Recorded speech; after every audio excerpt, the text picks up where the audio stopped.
On November the 5th of 2024, Oregon woman McKenzie Macowski disappeared during a club crawl in Budapest, Hungary. Her parents traveled to the European country in order to assist in the search for her, but on the way learned that she had been killed. 31-year-old Macowski was last seen on CCTV in the company of an Irish national whom local authorities identified by his initials as LTM. The duo was spotted dancing together at several clubs prior to heading to the man's rented apartment. On the evening of November the 7th, LTM was interviewed at his residence, whereupon he admitted to killing Macowski and disposing of her body. The man claimed that it was an accident which happened while they were having consensual relations. He said that in the aftermath he cleaned the apartment and hid Macowski's body in a wardrobe. LTM then bought a suitcase, placed the remains inside and drove 90 miles southwest of the capital. He'd previously searched online for information on wild boar sightings in Lake Balaton, coastal towns. If pigs eat dead bodies, what corpses smell like after decomposition, and how effective Budapest police was at finding missing persons. LTM led local law enforcement to the wooded area where he'd dumped the body, and officers captured a video as they talked to him at the scene. The case was ongoing as of the latest updates. Number 7. Incident in Tajikistan. Washington couple Jay Austen and Loren quit their jobs in the summer of 2017 as part of their plan to go on a cycling tour around the world. On July the 29th of 2018, the couple and 5 other Western cyclists were traveling on the Kulyab-Dushanbe highway in Tajikistan. Unbeknownst to the group, since the previous day they'd been followed by a group of Tajik nationals who'd been looking to carry out a terror attack. As reported by Radio Free Europe, the men, led by 33-year-old Hussein Abdusamadov, had come upon the cyclists by chance and then decided to target them. On the 29th, the attackers made a U-turn in their Daewoo sedan and rammed into the cyclists. They then got out armed with knives and axes and butchered them. Grainy footage of the attack showed the victims being run over while they were already on the ground. Austin and Geoghegan, both aged 29, died at the scene. Dutch national René Woke and Marcus Hummel from Switzerland were also killed. A second Dutch citizen and a second Swiss citizen were rushed to the hospital in critical condition, while a Frenchman who'd fallen behind the other cyclists escaped unscathed. The suspects were affiliated with the Islamic State and had pledged allegiance to its then Caliph Abu Bakr al-Baghdadi. 4 of the men, ranging in ages from late teens to mid-20s, were killed by local law enforcement after they reportedly resisted arrest with violence. Ringleader Abdusamadov was taken into custody on July the 30th and died in prison from kidney failure in early March of 2020. Number 6. Jordan Thornton. Where's my phone?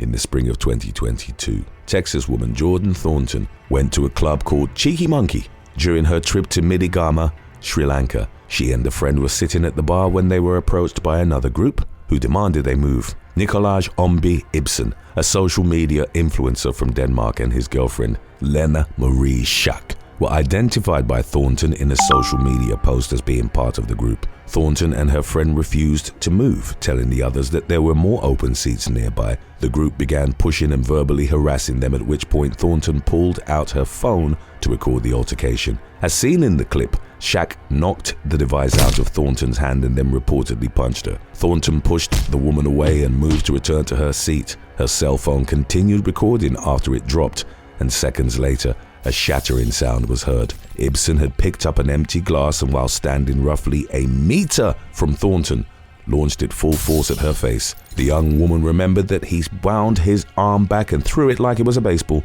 before quickly fleeing the scene. The glass shattered on impact and Thornton suffered devastating facial injuries. She remembered being in shock after shards had gotten in her mouth and eyes. Thornton spat out pieces of glass before realizing the full damage. Aside from sustaining multiple lacerations to the bottom half of her face, her upper lip was split open. A photo of the injury showed a stream of blood that went down to her chest. Thornton remembered, "My lip was basically hanging off my face in 3 different areas, and that's when I really began to panic.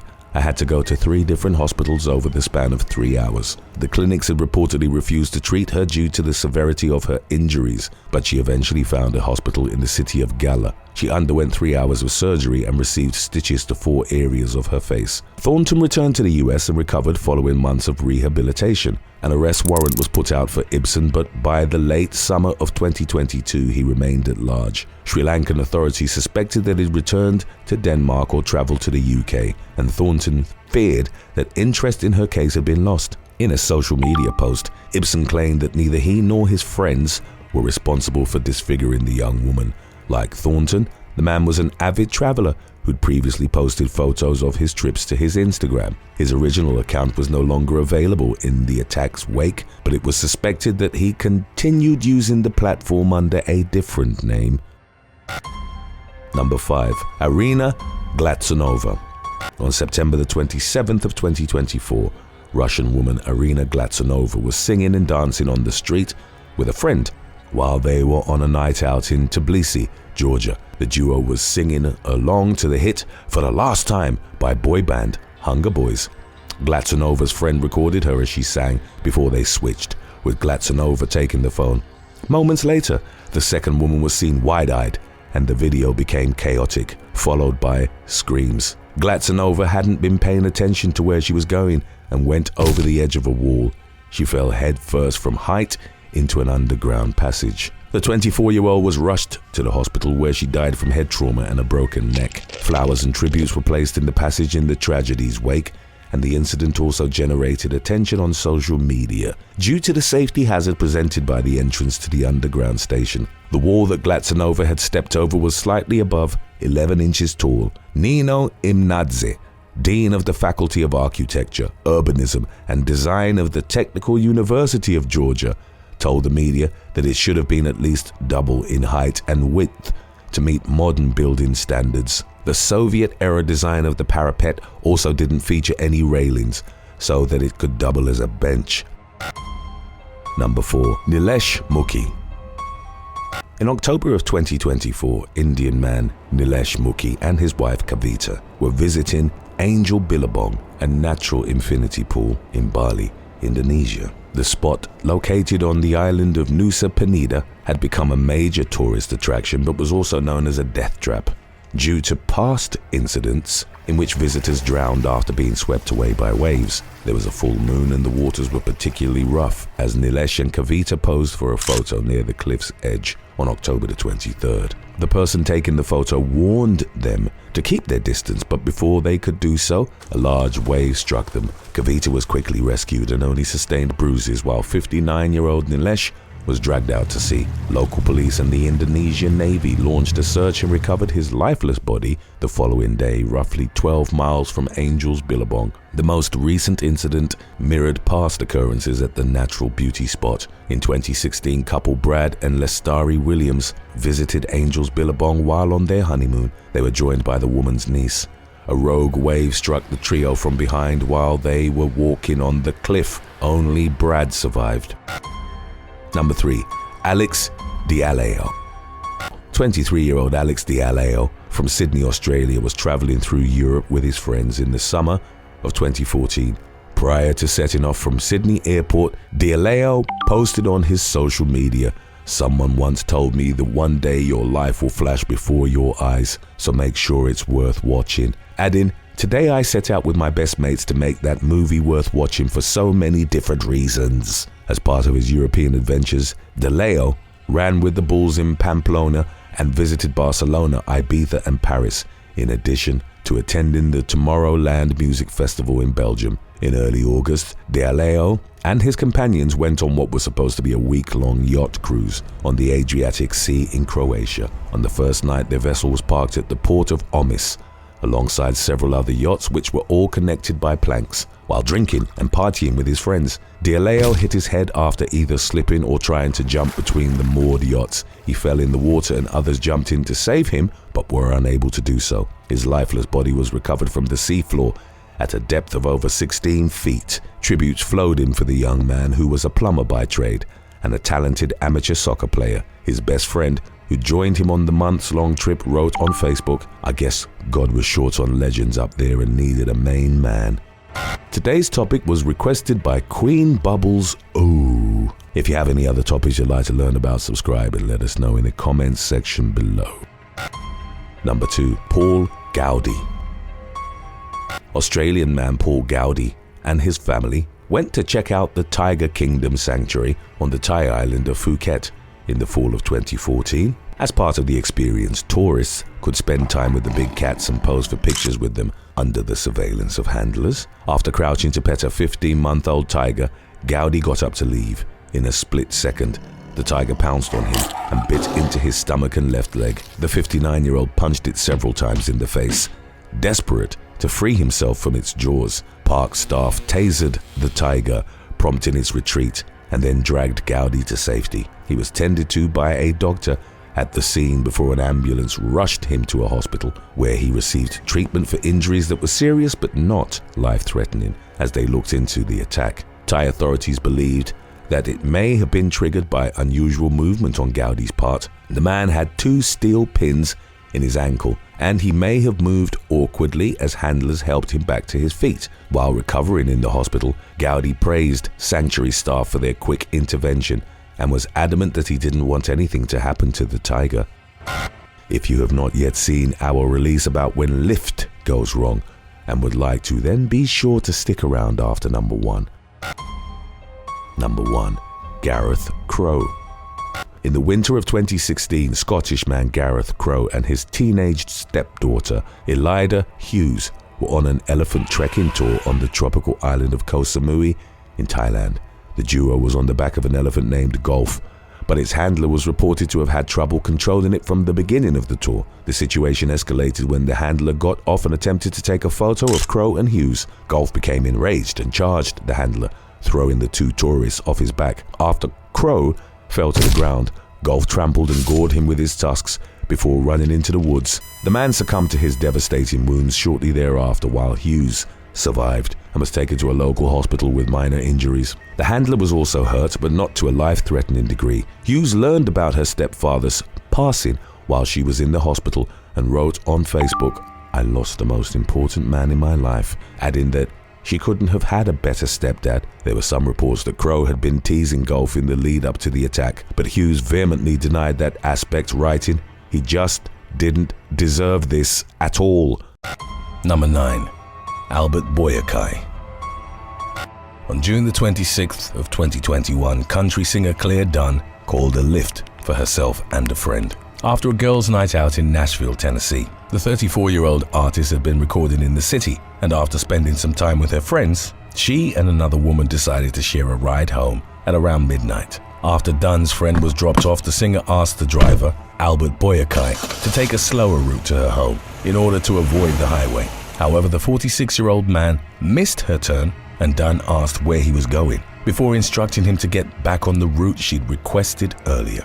Instead of complying, the driver became agitated and began yelling at her in broken English. As Dunn was scrambling to find her phone and call the police, Boakai pulled the car over. The man, reported as weighing around 250 pounds on a 6'3" frame, reached into the back seat, grabbed the singer by the neck and dragged her out of the car. He threw Dunn on the ground face first, then got back to his car and drove off. The artist sustained minor injuries to her head in the altercation, including bruises and lacerations, but eventually managed to call authorities. They issued a warrant for Boakai's arrest after Dunn had provided them with his photo from the ride-sharing app. The driver was booked at Davidson County Jail on misdemeanor assault charges and later released on a $1,000 bond. He was permanently removed as a driver from Lyft, and his legal case was ongoing as of the latest updates. Number 8. Dandre Loren's Powell. On May the 10th of 2021, Lyft driver Paul Dealo was washing his BMW at a gas station in El Monte, east of downtown Los Angeles, California. After the 67-year-old driver had finished and while he was waiting for his next fare, Dandre Loren's Powell entered his vehicle with a mask on his face. The 26-year-old pointed a handgun at Dealo, demanding cash before reaching to the front of the car to take his cell phone from the dashboard. He even reportedly asked the Taiwanese man about his ethnic background, which would later raise suspicions that his actions had been racially motivated. On the camera the driver had installed inside his vehicle, the attacker was seen pointing the gun at his head several times and even hitting him with it twice before exiting the car. Liao's glasses were knocked off and he was left bleeding from his nose following the strikes. Powell, whose mask had slipped from his face during the robbery, made off with roughly $1,500. According to Liao's daughter, the driver had just earned the money from another job. Powell had also wanted to steal the car, but Liao managed to convince him that he wouldn't be able to drive the keyless BMW. The dash cam video proved vital in identifying the robber, who was arrested 10 days later on May the 20th, with the assistance of the U.S. Marshals Service during a traffic stop in Paramount. His bail was set at $2 million, and he faced charges of first-degree robbery, elder abuse during commission of a violent crime, felon in possession of a firearm, and felon in possession of ammunition. Number 7. Desandra Lee Ward. Lyft driver Desandra Lee Ward was driving passengers around Memphis, Tennessee on June the 1st of 2022 without realizing she was being followed. When the 43-year-old stopped at a red light, the occupants from a car that had been trailing hers since she had left the pickup spot approached the vehicle and opened fire. While Ward's passengers managed to get out and run away from the scene, the driver was fatally wounded. The woman, a mother of 6, had started working for the ride-sharing service only a week earlier. Following her death, Ward's brother expressed the belief that the passengers, none of whom were named, had been the attacker's intended targets. Memphis police launched an investigation into the matter while Lyft released a statement saying they were working with law enforcement to combat violence and keep their drivers safe. No arrests were made in the immediate aftermath, but in mid-June, the police released photos of a vehicle suspected to have been involved in the deadly ambush. Number 6. Andy VanFam. 30-year-old Lyft driver Andy VanFam picked up a passenger in his 70s early on the morning of April the 4th of 2021. During the ride through Tustin, California, the driver allegedly fell asleep behind the wheel. He was consequently no longer in control of the car and crashed into a light pole in the area of Jamboree Road and Patriot Way. His elderly passenger, whose identity wasn't disclosed, suffered traumatic injuries and didn't survive the accident. Pham was arrested without incident a few weeks later after the police determined he'd been driving with negligence, resulting in the death of his passenger. He was taken into custody on charges of manslaughter, possession of drug paraphernalia, providing false information to a police officer, and making an unsafe turn or lane change. Number 5. Eduardo Mido. On May the 21st of 2019, Eduardo Mido was driving 2 passengers to Mount Sinai Hospital in Astoria, Queens, New York City. The male passenger, George Catalano, was moaning in pain for several minutes while being held by an older female passenger, later identified as his mother. During the ride, 36-year-old Catalano removed his shirt and used profanities while demanding that Mido drive faster. The Lyft driver warned him not to be disrespectful, claiming that he'd otherwise have to stop and ask them to exit the car. Catalano reacted by punching him in the back of the head repeatedly as the car was still moving. The dashcam recorded attack occurred during rush hour traffic, and Mido struggled to maintain control of his vehicle while he was being struck. The passenger then lunged forward trying to get into the front seat and grabbed Mido by his neck while yelling at him. The latter eventually managed to pull over and Catalano got out of the car, only to then walk to the driver's side door and try to punch Mido through his open window. After the video was released, Catalano surrendered to the police and admitted to the attack. He was charged with reckless endangerment and assault. According to police records, he had 8 prior arrests, the oldest of which dated back to 2003. Lyft also took measures following the incident, permanently banning the passenger from the ride-sharing app. Number 4. Dontarius McGee.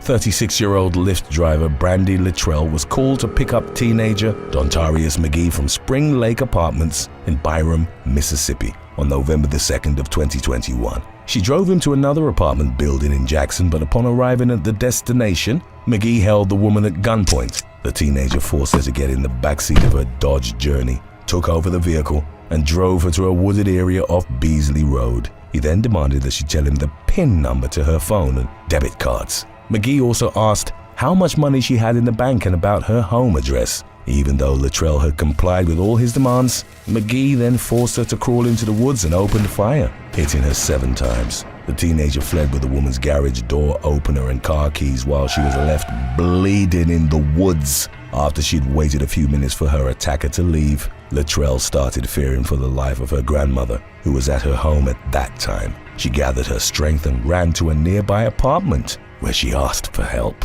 Luttrell was subsequently rushed to a nearby hospital with life-threatening injuries. As she later told a media outlet, she survived by the grace of God and started recovering from her multiple gunshot wounds. In the aftermath, McGee was located and arrested by Jackson law enforcement on charges of carjacking, kidnapping, and aggravated assault. Number 3. Kevinroas. On February the 27th of 2022, Lyft driver Kevinroas picked up a female tourist from a bar in Miami Beach, Florida. The woman, whose identity wasn't released, wanted to return to her hotel after becoming physically ill from consuming too much alcohol. During the ride, she fell asleep in the back seat of 28-year-old Rojas's car. She awoke upon hearing the ping, indicating she'd reached her destination, but Rojas drove past her hotel. The woman would later report that he then found a place to park the car and got into the back seat with her. Rojas took advantage of the fact that she was too inebriated to fight him off, lifted her dress and abused her. He then drove the victim back to the hotel, at which point she immediately called the police to report the assault. The Lyft driver was arrested on a charge of sexual battery of a helpless victim and faced a sentence of up to 40 years in prison. Number 2. Riona Oliver. 27-year-old rapper Riona Oliver, who performed as Game Over Ready, booked a Lyft ride that would ultimately result in her arrest on April the 23rd of 2019. When the driver reached her home in Chalmette, Louisiana, the woman left her 5-year-old son alone in the vehicle with the destination set for his school in New Orleans. The driver told her that he couldn't accept a child who wasn't accompanied by an adult as a fare, but Oliver refused to take her son out of the car. She reportedly turned around, walked back inside her home, and didn't return. Instead of taking the child to school, however, the driver decided to bring him to a sheriff's office substation in Arabi and report the mother for leaving him alone in his car. Oliver tried to defend her actions by claiming she hadn't been feeling well upon calling the Lyft, adding that she hadn't known about the ride-sharing services policy regarding children. The rapper, who was also wanted on 2 outstanding traffic warrants, was arrested on child desertion charges and booked into the St. Bernard Parish Jail. Number 1. Alesandra Starr Ward.